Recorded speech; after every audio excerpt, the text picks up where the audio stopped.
किया जैसा आपने कल किया था। श्री राज्यवर्धन सिंह राठौर जी।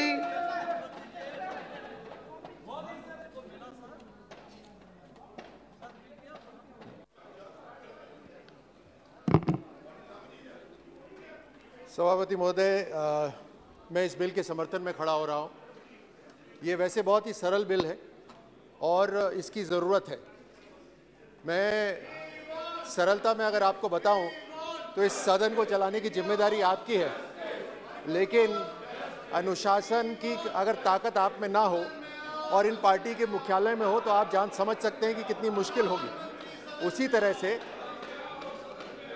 इंटर सर्विसेज ऑर्गेनाइजेशन, आज ऐसी ज़रूरत पड़ गई है 21वीं सदी के युद्ध की स्थिति को देखते हुए कि अलग अलग फोर्सेस एक साथ मिलकर काम करें, और इसी के कारण ये इंटर सर्विसेज बिल लाया गया है।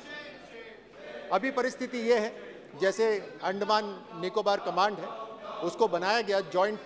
कमांड, उसका नाम दिया गया, लेकिन उसके अंदर जब एयरफोर्स के, नेवी के और आर्मी के जो सैनिक वहाँ पर आके काम करते हैं और उनके अनुशासन या एडमिनिस्ट्रेटिव व्यवस्था करनी होती है, तो उसके लिए वापस उनको उन्हीं की सर्विस में भेजना पड़ता है। उससे फाइनेंशियल इम्प्लीकेशंस भी होते हैं, समय भी ज़ाया होता है और अनुशासनहीनता रहती है। तेज गति से काम करना, हाई प्रेशर इन्वायरमेंट में काम करना, एक सटीक तरीके से ऑपरेशंस को करना, ये भारतीय सेना की जिम्मेदारी रहती है। इस जिम्मेदारी को पूरा करने के लिए आज के हालात में ये बहुत ज़रूरी है कि ये एडमिनिस्ट्रेटिव पावर्स उस कमांडिंग ऑफिसर या कमांडर इन चीफ के पास हो,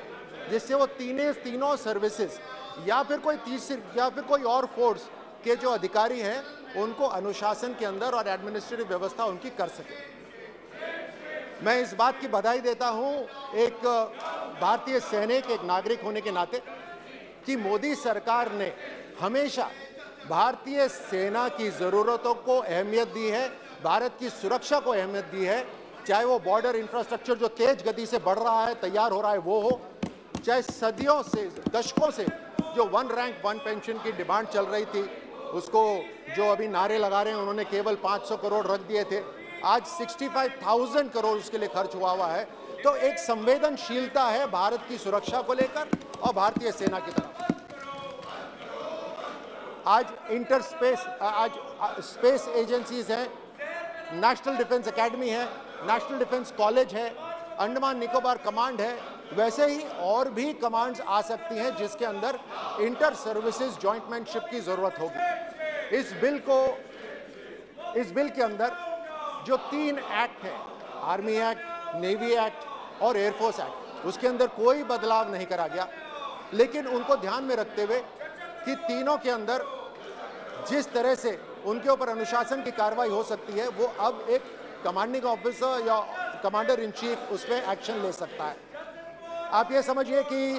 किसी एक उदाहरण के तौर पर अगर मैं आपको बताऊं कि कहीं पर अनुशासनहीनता होती है तो उस एक ही इनडिसिप्लिन के मामले में 3 अलग अलग जगह प्रोसीडिंग्स होगी,